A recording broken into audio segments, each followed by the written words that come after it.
Edward Bernays, The Study of Propaganda and Its Influence on the Public, A Closer Look at the World War I.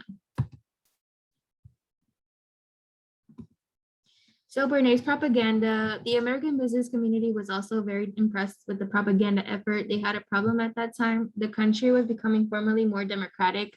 A lot more people were able to vote and that sort of thing. The country was becoming wealthier and more people could participate, and a lot of new immigrants were coming in and so on. Edward Bernays,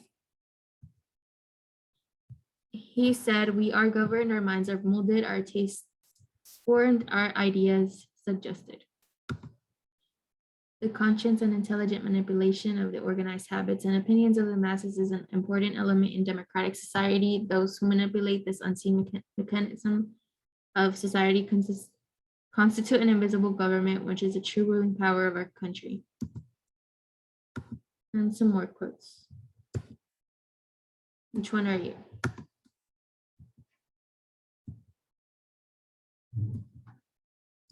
Learn his words, learn how it works. Advertising and propaganda, Edward Bernays, the father of public relations, nephew of Sigmund Freud. PR was invented as peacetime propaganda. Bernays was inspired by the mass preservation of the public during World War I. Who was Edward Bernays? He was born in 1891, died in 1995. He was 104 years old. So propaganda 1928, first two sentences. The conscious and intelligent manipulation of the organized habits and opinions of the masses is an important element in democratic society. Those who manipulate this unseen mechanism of society constitute an invisible government, which is the true ruling power of our country. How could a book written 100 years predict the future? Simple. You create the future by manipulation, then you will always have the future you want. Propaganda 1928. Our invisible governors are in many cases unaware of the identity of their fellow members in the inner cabinet. George Soros' interview with Germany's BILD, September 2014. What H.G. Wells said about these same ideas. With the printing press and the newspaper, the railroad and the telephone, the telegram, radio, and airplanes, ideas can be spread rapidly and even instantaneously over the whole of America. H.G. Wells senses the vast potentialities of those inventions when he writes in the New York Times. Modern means of communication, the power afforded by print, telephone, wireless, and so forth, of rapidly putting through directive strategic or technical conceptions to a great number of cooperating centers, of getting quick replies and effective discussion, have opened up a new world of political processes. Ideas and phrases can now be given an effectiveness greater than the effectiveness of any personality and stronger than any sectional interest. The common design can be documented and sustained against perversion and betrayal. It can be elaborated and developed steadily and widely without personal, local, and sectional misunderstanding. Defining propaganda. Funkin Bagnall's Dictionary in 4 ways. 1. A society of cardinals, the overseers of foreign missions, also the College of the Propaganda at Rome, founded by Pope Urban VIII in 1627 for the education of missionary priests, Sacred College de Propagandified. 2nd, hence any institution or scheme for propagating a doctrine or system. 3rd, effort directed systematically toward the gaining of public support for an opinion or a course of action. And 4th, the principle advanced by a propaganda. So timing. Czechoslovakia officially became a free state on Monday, October 28, 1918, instead of Sunday, October 27, 1918, because Professor Masaryk realized that the people of the world would receive more information and would be more receptive to the announcement of the Republic's freedom of a Monday morning on a Sunday, because of the press would have more space to devote to it on Monday mornings. Emotion to the public. The politician, however, has used the emotions aroused by words almost exclusively. To appeal to the emotions of the public in a political campaign is sound. In fact, it is an indispensable part of the campaign. But the emotional content must A, coincide in every way with the broad, basic plans of the campaign in all of its minor details. B, be adapted to the many groups of the public at which it is to be aimed at. And C, conform to the media of the distribution of ideas. The emotions of oratory have been worn down through long years of overuse. Does propaganda explain the no stars seen? Propaganda 1928. We are told that what to think by government, media, and schools. Large groups, political, racial, sectarian, economic, or professional, are tending to control stations to propagandize their points of view. Propaganda will never die out. Intelligent men must realize that propaganda is a modern instrument by which they can fight for productive ends and help to bring order out of chaos.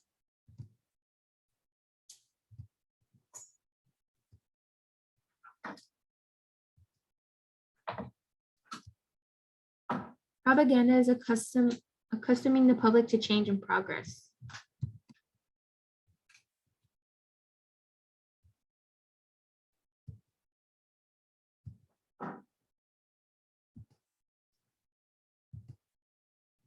Propaganda 1928 concepts and the use today.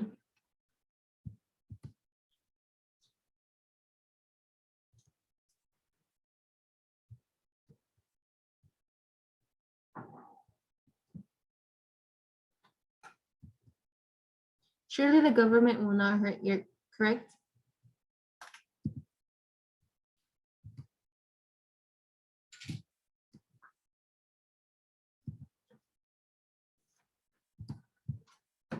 What if there's no conspiracy and our government really is that stupid?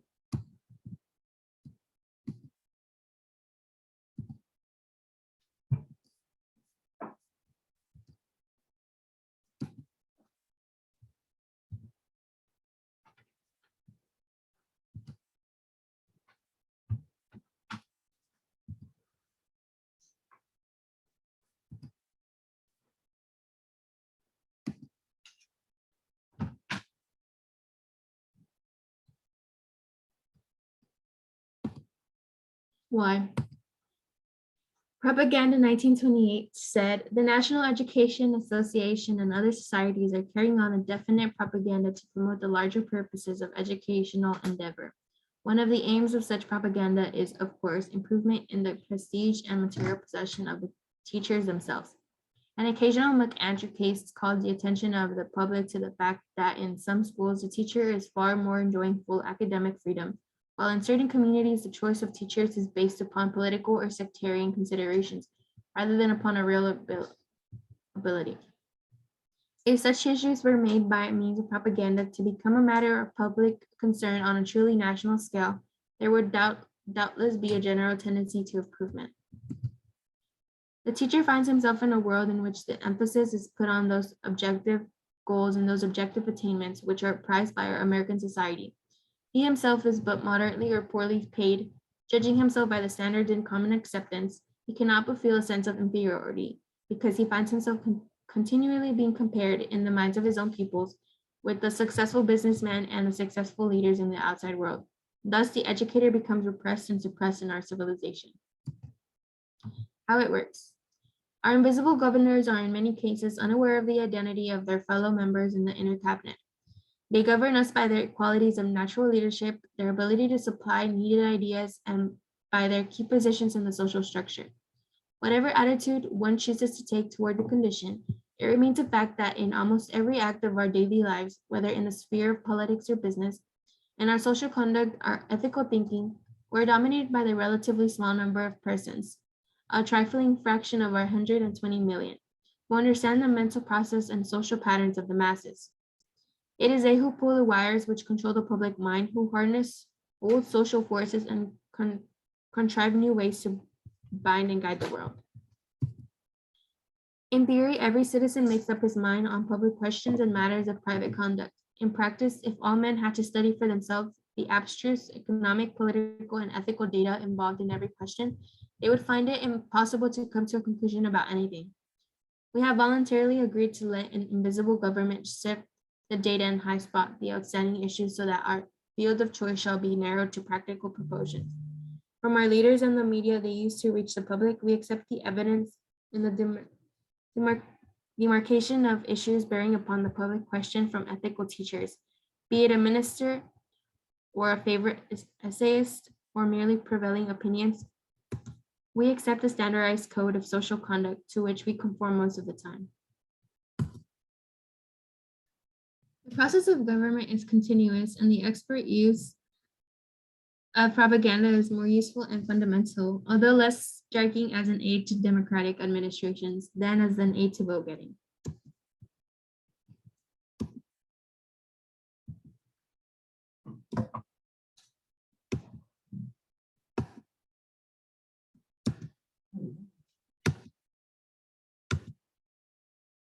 Election of 1916. To win the election, Wilson remained neutral on the war. The election was so close that many papers said Hughes won. The election was so close. 1916 election, Wilson won a close election using the slogan, "He kept us out of war." That slogan would prove ironic because within a few months, the United States would be embroiled in World War I. He declared war on April 6, 1917. The interesting thing is America was being played here. World War I and Edward Bernays. The word propaganda is a late Latin word meaning things to be propagated and was coined in the 1962 to describe Pope Gregory XV's Congregatio de Propagandae, meaning congregation of propagating the faith. Therefore, the word propaganda is actually a religious word that originally conveyed the sense of that which ought to be spread, that was synonymous with proselytize, which means to advocate to or promote a belief or course of action.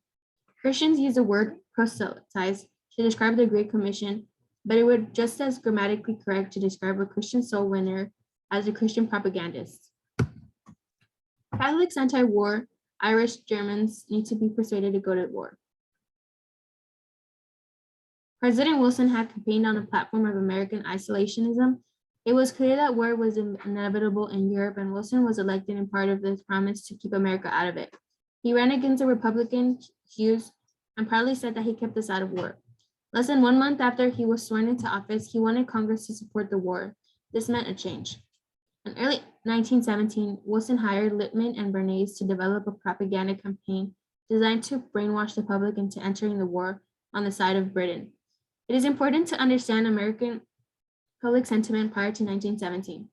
Pastors across America blasted the war as God's punishment for sin. America's cities were concentrations of ethnic groups in New York, Chicago, Detroit.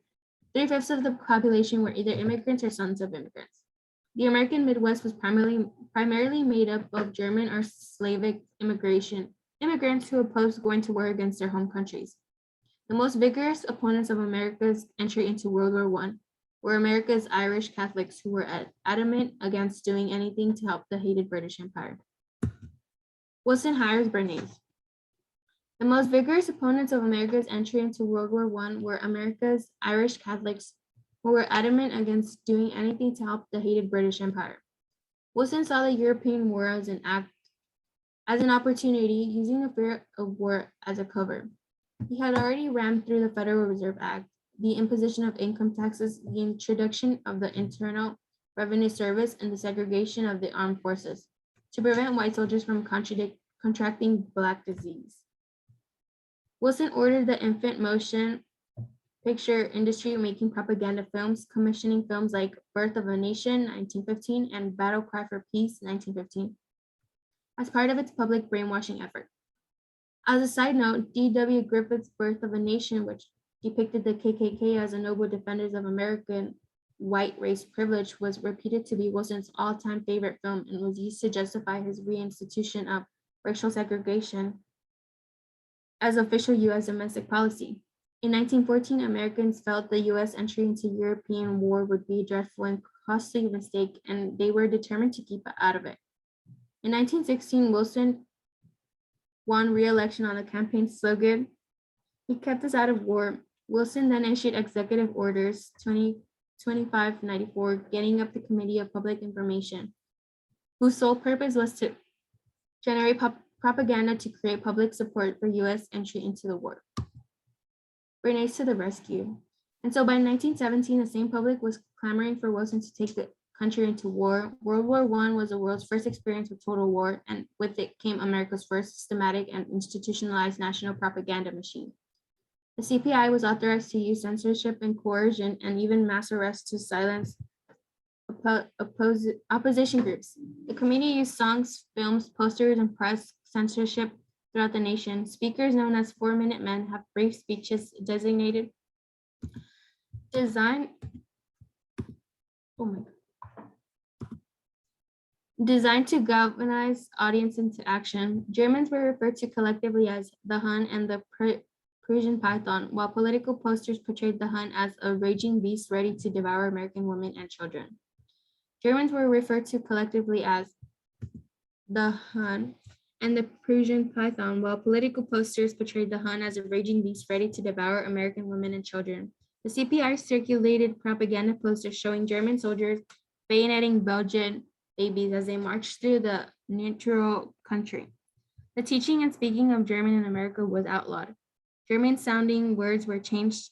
The Frankfurter became a hot dog, while sauerkraut became Liberty cabbage, and the towns with names like New Germany were changed to something more American-sounding.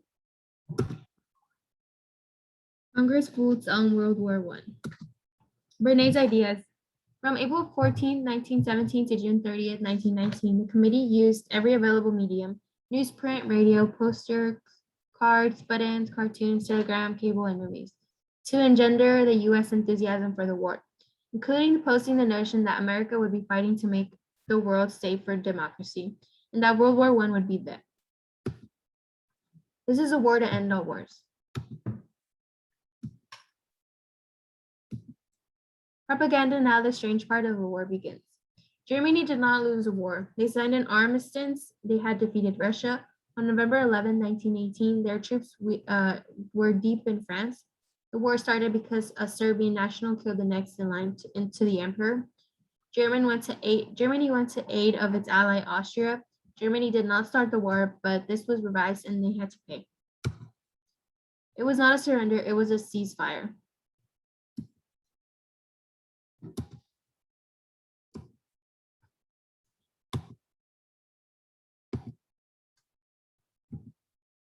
Paris Peace Conference began January 1919 at Palace of Versailles. Representatives from 32 countries, Germany and its allies not represented. Russia is also excluded, civil war raging. Aftermath of World War I. Germany was beaten, broke, in a depression, yet they were winning the war. How did they lose? What did France want? Security, revenge, reparations. Germany should pay for the damage caused by invasion. Clemenceau wanted to make sure that Germany would not invade France in the future. What did America want? Wilson wanted the treaty to be based on his 14 points. He believed Germany should be punished, but not severely. He wanted a fair settlement that would not leave Germany feeling resentful. The American public and government did not support him. They were fed up with involvement in European affairs. Leads to the period of isolationism. What did Britain want? Publicly, Lloyd George said he wanted to punish the Germans. The British public was very anti-German at the end of the war. Privately, he realized that Britain needed Germany to recover because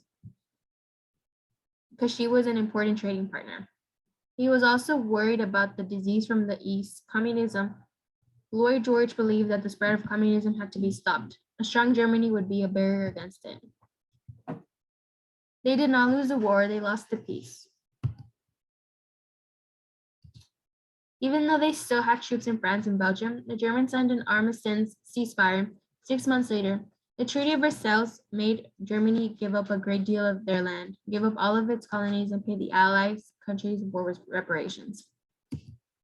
World War I and the Treaty of Versailles. Germany lost land to the surrounding nations. War reparations. Allies collected money to pay back war debts to U.S. Germany pays $57 trillion, modern day equivalent. Germans are bankrupt, embarrassed, guilt-ridden, and angry. Desperate people turn to desperate leaders.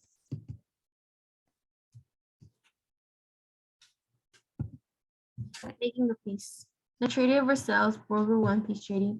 Germans, horrified by terms of the peace treaty, had to admit responsibility for the war, had to make huge war reparation payments, $30 billion, would lose territory, both German lands and colonies, would not be allowed a military force. Germany had signed because they had no choice. The widespread dissatisfaction, self-determination in Eastern Europe, Poland regained independence. Latvia, Lithuania, and Estonia emerged as nations. Mandate system, German colonial holdings put in European control until able to stand alone. Unfulfilled goals. Italy did not promise lands for switching sides. Japan did not get recognition for holdings in China. Russia angry about Poland, Latvia, and Lithuania and Estonia. Vote for global peace, League of Nations. A place for nations to address their grieving peacefully. 40 plus nations joined. The US would refuse to join, essentially dooming it to fail.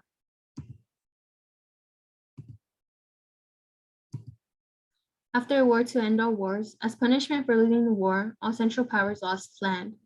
Poland created as a buffer zone between Germany and Russia. Germany lost Alsace region, coal and iron. Ottoman Empire and Austria-Hungary broken into separate ethnically pure countries except Yugoslavia. After World War I in 1918, BMW was forced to cease aircraft engine production by the terms of the Treaty of Versailles. Germany prints money to pay off debt. Germany did not lose World War I, they lost their propaganda. US used the U-boats to turn feelings against Germany, even though the ships that were sunk contained illegal arms. Germany signed an armistice, not a surrender. The peace treaty made Germany pay for the war they did not start. The treaty caused Germany to print money and caused runaway inflation. The short-sightedness of the treaty caused World War II. Even today, we teach that Germany lost World War I propaganda at the best. How Bernays influenced America. By getting the US to fight in World War I, Social Security, New Deal programs, Lend-Lease, Pearl Harbor, atomic bomb, and fluoride. Consumerism, Cold War, Cuba Missile Crisis, Berlin Wall, JFK Camelot, JFK murdered, Vietnam War, and Watergate. Wake up, America, before it's too late.